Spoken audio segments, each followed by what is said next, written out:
Hey bass players, I'm Tatiana, welcome back to my channel. Today's video is about one of the most famous jazz standards and how to play it on the bass. It's Footprints by Wayne Shorter. This piece was composed and released in 1966. Miles Davis also played and recorded it.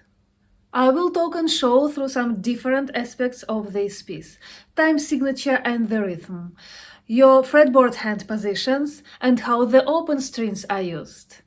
What is the harmonic structure here, and how to build up the working bass line. Let's get started. This piece can be written in different time signatures and it will stay the same. For example, it can sound like this: 1, 2, 3, 1, 2, 3, 1, 2, 3, 1, 2, 3, or 1, 2, 3, 4, 5, 6, 1, 2, 3, 4, 5, 6. It means that you can use different time signatures and it will be the same. It can be 3-4 or 6-4, or it can be 6-8 if you imagine that these notes, which are written here as crotchets, they will be the quavers or the eighth notes. And these quavers or eighth notes will become the semiquavers. So all this bar will be counted like 6-8.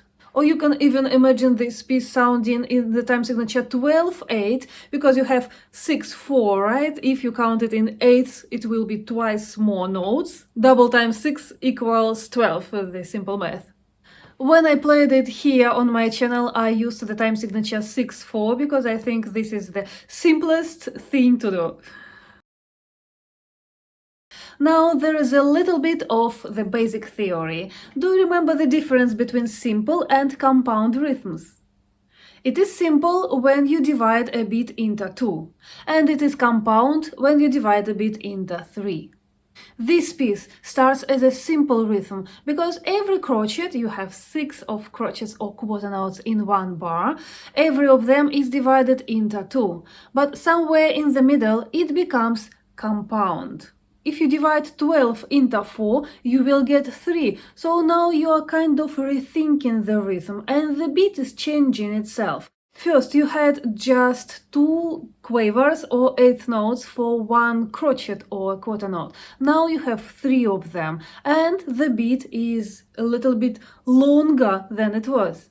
I will show you this with an example of my duo. I will play you 2 bars of the simple rhythm when every crotchet is divided into 2, and after that there will be a couple of bars of the compound rhythm when the tempo stays the same and the eighth notes stay the same, but the beat changes, and now you will have only 4 beats per bar with 3 quavers or eighth notes in each crotchet or a quarter note. Look here: 1, 2, 3, 4, 5, 6. 1, 2, 3, 4, 5, 6. 1, 2, 3, 4. 1, 2, 3, 4.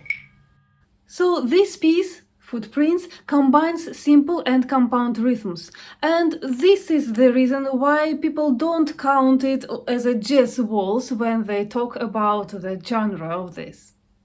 The musicians often come to 4-4 from 6-4 in this piece, if and when they want, but I would say that this transition has to be prepared and rehearsed in advance. So if you have this piece in your usual repertoire, then go for it. However, if you just come to a jam and start playing it, I would recommend you to stick to the time signature 6-4 or 3-4 if you want, because you can just scare the others with the sudden rhythmic changes if they are not ready for it. Now let's play the theme.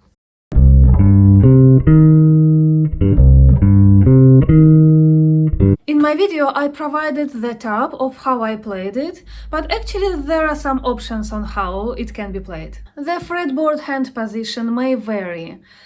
I took this note C here on the string E, the fret number 8, but the same note C can be played here on the string A, the fret number 3.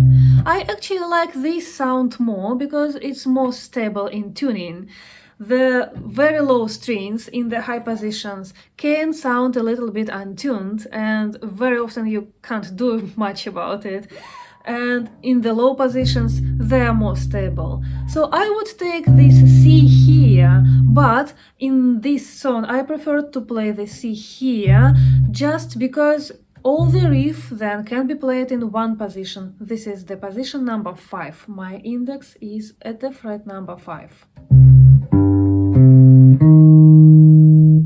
And if I play it from here, I have to change my position. Still can be played though.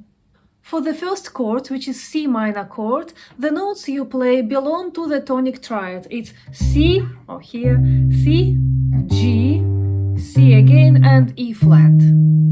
When the chord changes to F minor, the riff becomes a little bit more interesting harmonically.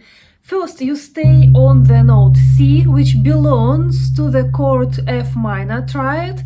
Then you play F, which is from the chord as well. But after that, you surprisingly play the other notes. It's B flat, E flat, and G. B flat, E flat, and G is an open string. And together they make another chord. It's E flat major triad. But why do you play this if the chord is F minor? Look, these notes form a triad and you just played the notes F and C out of it. You don't have to play all of them, so we skipped A flat. But the other notes, E flat, G and B flat, if you count them from F up, you will get 1, 3, 5, the normal triad. Then you get E flat for the 7th, G for the 9th, and B flat goes for the 11th. These notes are not from the F minor triad. However, together they build up a new chord which is called F minor 11. This is what it looks and sounds like on the piano. I play F, A flat, C, E flat, G and B flat. So this is 1, 3, 5, 7, 9 and 11. Isn't it beautiful? This is the specifics of jazz. There are so many notes which are not from a triad, but they are built up and you can experiment with them and most likely they will sound good. If this looks and sounds a little bit too complicated to you right now, don't worry too much about it, because jazz chords are complicated indeed. All this builds up above the simple triad structure up to 11 and 13, and all the alterations make up a whole course, semester-long course at Berklee College of Music, which is called upper triad structure. This is not possible to explain it all in a relatively short YouTube video, but some things can be explained. For example, you can learn this riff as it is without caring too much why it is built like this, and after that you will switch to the working bass line, which can be built on just the triads with maybe some sevenths sometimes, and it's going to use the arpeggio notes, it means the notes from the chords, with some passy notes in between. Okay, now we go on. The chord changes to F sharp minor 7 flat 5. Do you like it already? Here you play F sharp on the fret number 11, the string G. For a normal triad, the 5th will be here just above it, the next string, and it would be C sharp. But we have flat 5 in this chord, so our 5 is going one semitone down. This is 1 F sharp and this is low 5 or flat 5. It's C here in this case. Now this bar is split into halves and we have 3 beats for each chord. We got F7 chord now, where we play F and the open string D. The note D is not from the chord F major 7, but it comes from the major pentatonics. So this is F and this is D, which can be taken as an open string D if you want. I've made a video about pentatonics and how to play them, you can check it out if you want. The next chord is E7 and it's played pretty simple, because you just play the notes E, here you take it on the string G, pretty high position, and this note is the open E, this is a low note, and the difference between them is 2 octaves. So when you go one octave up from this note, you would get this E and then another E. It's a big difference, but it's still the same note. For the next chord A, we play two notes A in one octave difference. One is on the string D, the fret number 7, and another one is the open A. And after that, we are back to the C minor riff. Now I want to show you how the open strings are used here. The open strings can serve as a very reliable bridge when you need to change your fretboard hand position, or when your fretboard hand needs a little bit of rest. It's especially important for the double bass players, but on the bass guitar we kind of inherit some of their principles and techniques, so we still use it. In this piece, when you play the riffs for the theme, you can use the open strings for a few different chords. For example, for the C minor chord. And G can be open now. When you play the chord F7, you use the note F and after that the open D from the major pentatonics. And you also use the open strings for the chord E7 and A7.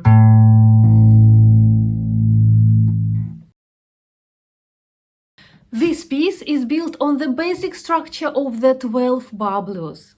This is the classical 12-bar blues in C minor. This is what it would look like if Wayne Shorter decided to keep it. But he decided to change it a little bit. The first 8 bars are the same, but after that, when we have a turnaround normally from G coming back to C minor, he changes the chords G to 2 chords and the chord F minor to 2 chords as well. That's interesting that these chosen chords, 4 of them, they do not relate to the C minor key at all. They are pretty random, but they are cool because they are going down by the semitones from F sharp to F and then to E. E7 is a dominant chord to A, so this is kind of logical, but after A it comes back to C minor and the classical harmonic logic is broken here. I think this is a cool example of how you need to follow the rules right until the moment when you break them. In jazz jam sessions and for educational purposes, players often choose the chords D7 and D flat 7 as turnaround here, coming back to C minor, and it fits the original melody as well. As with most of the jazz standards, this piece has a typical structure. First we play a theme, and after that the same periods of chords repeat several times, while people take turns on improvisations, and the others who don't improvise, they accompany them. In the end, the theme comes back. So between the first theme and the last theme, we have a few periods of improvisation. And you're supposed to play the walking bass line here, if you don't want to improvise, of course. For the accompaniment, it's kinda expected that you play the walking bass line. The walking bass lines have some rules, which you can follow or break them if you want, but you still need to know them to be able to break them. Here's a video I made about the walking bass lines, and you can watch it if you want. With the time signature 3/4 or 6/4, when you play the crotchets or the quarter notes, the strong beat will be every first one of them when you count them 1, 2, 3, 1, 2, 3.